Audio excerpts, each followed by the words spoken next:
जरिए हमें क्या समझाने की कोशिश की थी? बॉयल ने अपने बॉयल्स लॉ के जरिए हमें बताने की कोशिश की कि गैस का टेम्परेचर और मास अगर हम कांस्टेंट कर देते हैं तो गैस का वॉल्यूम उसके प्रेशर के बिल्कुल इनवर्स रिलेशन में होता है। यानी अगर हम प्रेशर को बढ़ा दें तो गैस का वॉल्यूम घट जाएगा और अगर हम प्रेशर को कम कर दें तो गैस का वॉल्यूम बढ़ जाएगा, जो कि एक्सपेंसिबिलिटी और कंप्रेसिबिलिटी को रिप्रेजेंट करती है।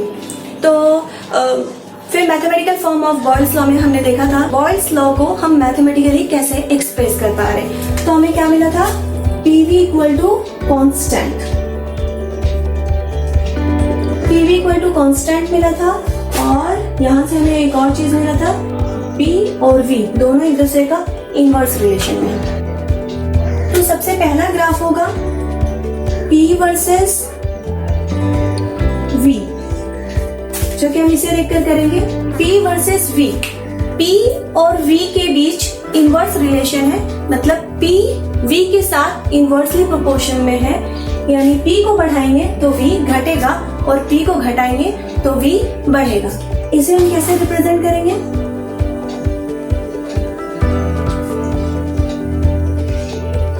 प्रेशर को हम एटीएम में रखते हैं। एटीएम यानी कि एटमॉस्फेयर, ये प्रेशर का यूनिट है।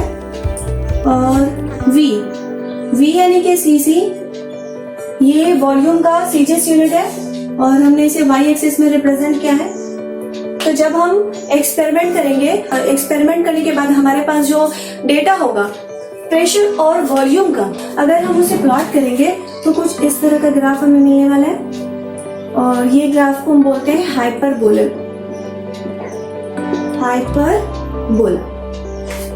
तो इसका क्वेश्चन कैसे आता है? क्वेश्चन पूछा जाए what is the nature of PV graph, तो आंसर क्या हो जाएगा? Hyperbolic nature. और अगर क्वेश्चन पूछा जाए what is the shape of PV graph, तो आंसर हो जाएगा हाइपरबोलिक शेप। ठीक है, तो इस ग्राफ को अगर क्वेश्चन में बोला जाए कि एक्सप्लेन पीवी ग्राफ, तो आप इसको एक्सप्लेन कैसे करोगे? ऐसे कि वॉल्यूम को हमने y एक्सिस में रिप्रेजेंट किया है और प्रेशर को x एक्सिस में रिप्रेजेंट किया है। और बॉयल्स लॉ के अकॉर्डिंग हम ये जानते हैं कि प्रेशर को बढ़ाने से वॉल्यूम डिक्रीज करता है और प्रेशर को कम करने से वॉल्यूम इंक्रीज करता है। तो यहाँ पर आप देखिए ये वाला जो पॉइंट है ये ओरिजिन है, ये 0 0 पॉइंट को अगर हम देखें तो ये पॉइंट करीब करीब यहाँ पर लेकर आती है। तो यहाँ पर प्रेशर का कोई वैल्यू है, सपोज P1, इसके कॉरेस्पॉन्डिंग में प्रेशर का वैल्यू है, वॉल्यूम का वैल्यू है V1। तो जब प्रेशर P1 है तब वॉल्यूम V1 है। अब प्रेशर को हम इस तरफ ले जा रहे हैं, राइट साइड की तरफ ले जा रहे हैं, यानी कि प्रेशर को बढ़ा रहे हैं। तो यहाँ पर लेकर आ गए, यहाँ पर प्रेशर P2 है तो इसके कॉरेस्पॉन्डिंग में देखिए यहाँ पर आएगा वॉल्यूम। अब वॉल्यूम को देखिए जरा, वॉल्यूम कितना आ रहा है?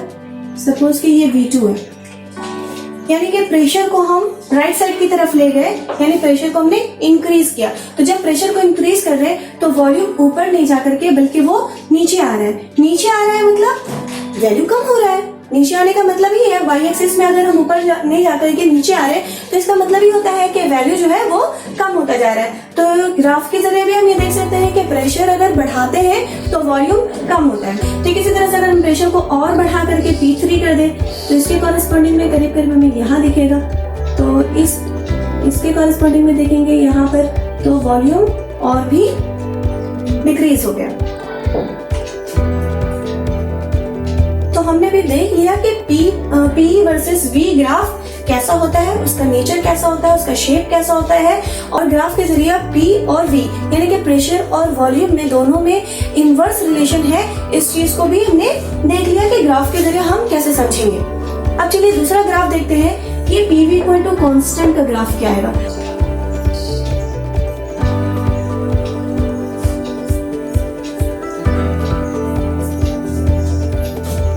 दूसरा ग्राफ हम देखेंगे PV versus P graph. PV versus P, PV तो कांस्टेंट है, PV यानी कि P और V का तो प्रोडक्ट हमेशा कांस्टेंट आता है, लेकिन फिर भी उसका वेरिएशन हम P के साथ देखना चाहते हैं। तो चलिए देखते हैं क्या है।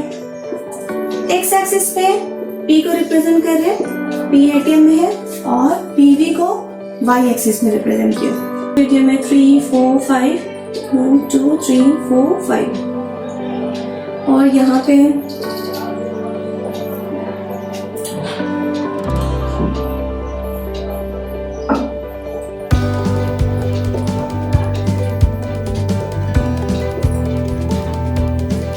से हमें प्रोडक्ट मिल रहा है।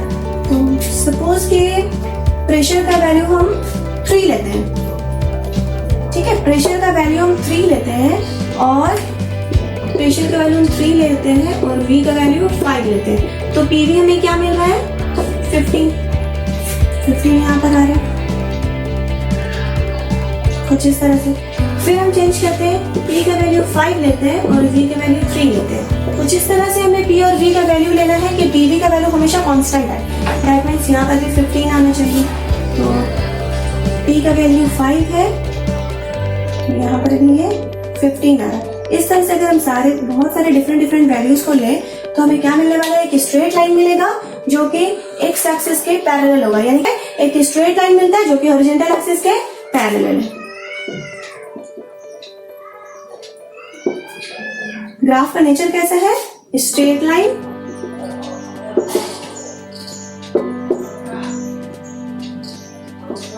Parallel to the horizontal axis.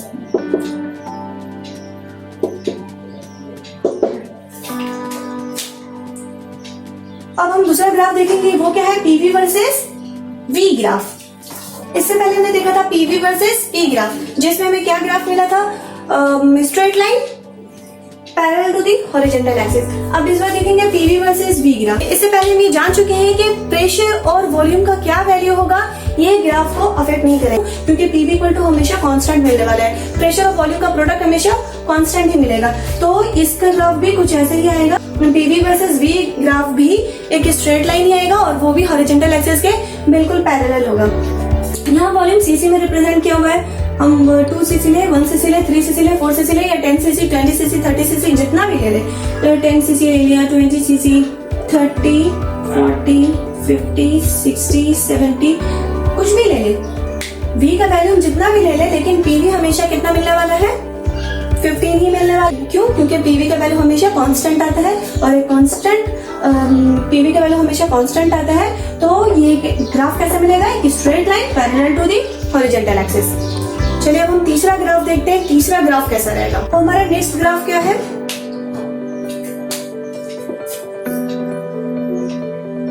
P versus 1/V, P versus 1/V। तो जब हम इस एक्सप्रेशन को देखेंगे, प्रोपोर्शन का साइन जब करता है तो एक कांस्टेंट टर्म आता है, दैट इज K क्या है, प्रोपोर्शनलिटी कांस्टेंट है। ये हमने बॉयल्स लॉ के मैथमेटिकल एक्सप्रेशन में ही सीखा था। बॉयल्स लॉ का जब मैथमेटिकल एक्सप्रेशन को हम डिराइव कर रहे थे तभी हमने देखा था कि जब भी ये साइन जो है, ये प्रोपोर्शन का साइन जो है हटता है तो उसके साथ एक कांस्टेंट टर्म आता है जिसे हम कांस्टेंट ऑफ प्रोपोर्शनलिटी कहते हैं। इसके अलावा मैथमेटिक्स ऑफ वेरिएशन चैप्टर में आप ये पढ़े होंगे कि इसे साइन ऑफ वेरिएशन भी कहा जाता है। और जब कभी भी साइन ऑफ वेरिएशन हटता है तो उसके साथ इक्वल के साइन के साथ ही एक कांस्टेंट टर्म भी आता है। तो ये कांस्टेंट टर्म है। मान लेते हैं कि P जो है वो आपका Y है और K M है और ये जो 1/V है वो X है।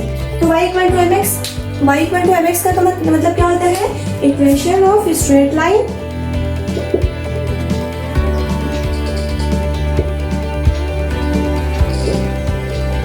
Equation of straight line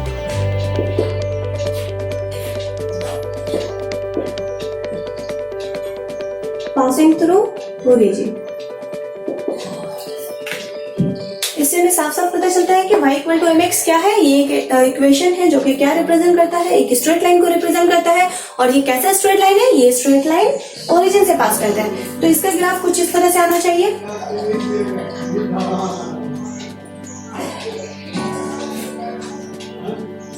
one by we को हमने x रिप्रेजेंट किया, यानी कि इसको यहाँ पे होना चाहिए और ये P y एक्सिस में। तो इस हिसाब से y इक्वल टू mx के हिसाब से ग्राफ जो है वो कुछ इस तरह का होना चाहिए। मतलब straight line passing through origin, इसका मतलब हो जा रहा है 0 0। ओरिजिन का मतलब 0 0, ओरिजिन 0 0 है। इसका मतलब ये हो जा रहा है कि P इक्वल टू 0 है तब 1/V भी 0 है। और अगर ये 1/V 0 है तो ये क्या हम बताता है कि V जो है वो क्या है आपका, इंफिनिटी है। V का वैल्यू क्या है, इनफाइनाइट वॉल्यूम। बॉयल ने एक्सपेरिमेंट जब किया था तो वो किसमें किया था, एक क्लोज्ड वेसल में किया था। उन्होंने एक वेसल लिया था जिसमें गैस को इनक्लोज करने के बाद टेम्परेचर को कांस्टेंट रखा, मास को भी कांस्टेंट रखा और तब प्रेशर को बढ़ाकर और कम करके उन्होंने वॉल्यूम वेरिएशन को अपने लॉ, बॉयल्स लॉ के जरिए एक्सप्रेस करने की कोशिश की थी। तो हम वहां पे देखते हैं कि P इक्वल टू 0 है, यानी कि जब हम प्रेशर 0 कर देते हैं, प्रेशर बिल्कुल भी नहीं है, तब 1/V जो है वो भी 0 हो जाता है। 1/V 0 हो रहा है, इसका मतलब V जो है वो इनफाइनाइट वॉल्यूम है। V का मतलब क्या हो जा रहा है? इनफाइनाइट वॉल्यूम हो जा रहा है, जो कि प्रैक्टिकली पॉसिबल नहीं है। किसी केस में पॉसिबल हो भी सकता है, लेकिन उसके लिए और भी अलग अलग तरह की कंडीशन है और भी डिफरेंट कंडीशन और फैक्टर्स है, तो वो अलग सी बात है, वो किसी और वीडियो में हम देख लेंगे। फिलहाल हम देखेंगे कि ये स्ट्रेट लाइन का ग्राफ तो आएगा, ये graph P equal to K into 1/V का जो ग्राफ है इस इक्वेशन का ग्राफ स्ट्रेट लाइन तो आएगा, लेकिन वो ओरिजिन से पास नहीं करेगा। क्यों? क्योंकि जनरली ये कंडीशन पॉसिबल नहीं है। ये जो कंडीशन है, ये condition practically generally not possible. Generally ये कंडीशन पॉसिबल नहीं है, इसीलिए हम इस ग्राफ को ओरिजिन से थोड़ा ऊपर रखते हैं, ओरिजिन को बिल्कुल टच नहीं करेंगे। जो लगेगा ऐसा कि ओरिजिन से पास कर रहे हैं, लेकिन वो ओरिजिन से पास नहीं करता है, क्योंकि जनरली हम प्रेशर को 0 नहीं कर सकते हैं।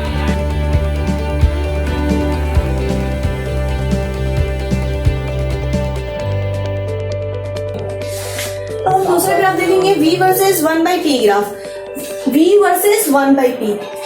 पहले हमने देखा था कि P वर्सेस 1/V था, यानी कि P और V इनवर्स रिलेशन में, तो हम उल्टा बोल सकते हैं कि V और P भी इनवर्स रिलेशन में है। अगर ये कह सकते हैं कि P और V इनवर्स रिलेशन में है, तो हम ये भी कह सकते हैं कि V और P जो है वो भी इनवर्स रिलेशन में।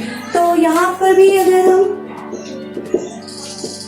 ये वेरिएशन का साइन हटा दें तो कांस्टेंट टर्म आ जाएगा K और ये 1/P। ये भी कुछ इसी तरह से है, इसका ग्राफ भी बिल्कुल पहले वाले ग्राफ के जैसा आएगा, सब कुछ बिल्कुल पहले वाले ही जैसा है। सिर्फ फर्क इतना है कि वहां पर वॉल्यूम यानी 1/V था और P था, और यहाँ पर उसका उल्टा हो जा रहा है, V और 1/P है। तो ये भी हमें दिख रहा है स्ट्रेट लाइन है और पासिंग थ्रू ओरिजिन है।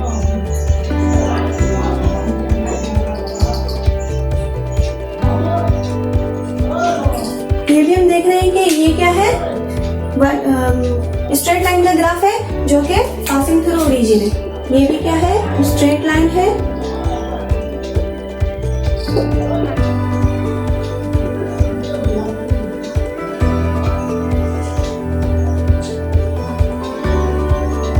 और इसका ग्राफ कैसा आता है? कुछ इस तरह से आता है, स्ट्रेट लाइन जो कि किससे पास करेगा? ओरिजिन से पास करेगा। ओरिजिन का मतलब होता है 0 0।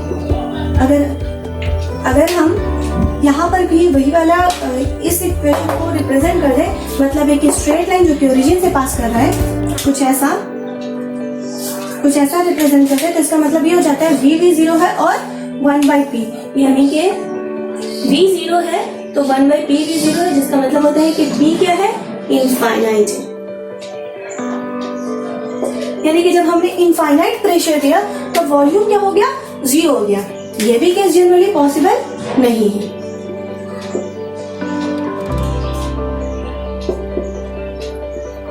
प्रैक्टिकली नॉट पॉसिबल, ये भी प्रैक्टिकली पॉसिबल नहीं है। इसी वजह से हम इसे पासिंग थ्रू ओरिजिन नहीं दिखाएंगे, बल्कि क्या दिखाएंगे? ये स्ट्रेट लाइन तो मिलेगा, लेकिन ऐसा लगेगा कि वो ओरिजिन से पास कर रहा है, बट वो ओरिजिन से पास नहीं करेगा। ये P इक्वल टू कांस्टेंट में डिफरेंट टाइप ऑफ ग्राफ को रिप्रेजेंट किया है। सबसे पहला था P versus V graph, PV graph, यानी कि PV ग्राफ हमें क्या दे रहा था? हाइपरबोलिक शेप दे रहा था। उसके बाद हमने देखा था PV versus P graph. PV versus P graph में हमने क्या देखा था? PV इक्वल टू कांस्टेंट को रिप्रेजेंट कर रहा था। इसका हमें क्या मिला था? Straight line parallel to the horizontal axis. तीसरा भी वही था, PV वर्सेस V ग्राफ। ये भी क्या मिला था? Straight line parallel to the horizontal axis. Next वाला क्या था?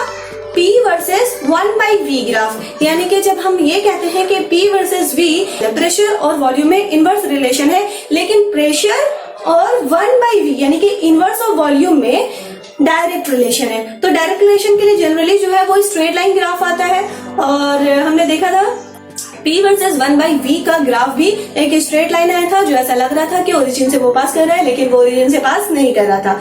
उसके बाद वाला क्या था, v वर्सेस 1/p ग्राफ। यहाँ पर भी हम देखेंगे कि v और p में इनवर्स रिलेशन है, लेकिन v और 1/p में डायरेक्ट रिलेशन है। तो इसका भी ग्राफ स्ट्रेट लाइन ही आया है, आप देख सकते हैं यहाँ पर, लेकिन वो स्ट्रेट लाइन ऐसा लग रहा है कि वो ओरिजिन से पास कर रहा है, लेकिन वो ओरिजिन से पास नहीं कर रहा है। वो ओरिजिन से पास क्यों नहीं करेगा, ये ग्राफ और इससे पहले वाला ग्राफ ओरिजिन से पास क्यों नहीं करेगा, क्योंकि ओरिजिन मतलब 0 0 और 0 0 v 0 रहेगा तो p जो है वो इनफाइनाइट हो जाएगा, और अगर p 0 रहेगा तो v इनफाइनाइट हो जाएगा। और ये दोनों ही कंडीशन जनरली और बोल सकते हैं कि प्रैक्टिकली पॉसिबल नहीं है। हम इसे मैथमेटिकली और ग्राफिकली सिर्फ रिप्रेजेंट कर सकते हैं, और ये सारी चीजें तो सिर्फ आइडियल गैस के लिए ही होता है। बॉयल्स लॉ और चार्ल्स लॉ, बॉयल और चार्ल्स ने जो भी एक्सपेरिमेंट किए वो सिर्फ और सिर्फ आइडियल गैस के लिए ही ट्रू थे। रियल गैस जो होते हैं, प्रैक्टिकल लाइफ में जो गैसेस पाए जाते हैं, जो हमारे एटमॉस्फेयर में प्रेजेंट है, उस पर ये सारी चीजें एप्लीकेबल नहीं है। क्यों एप्लीकेबल नहीं है, ये हम नेक्स्ट वीडियो में देखेंगे।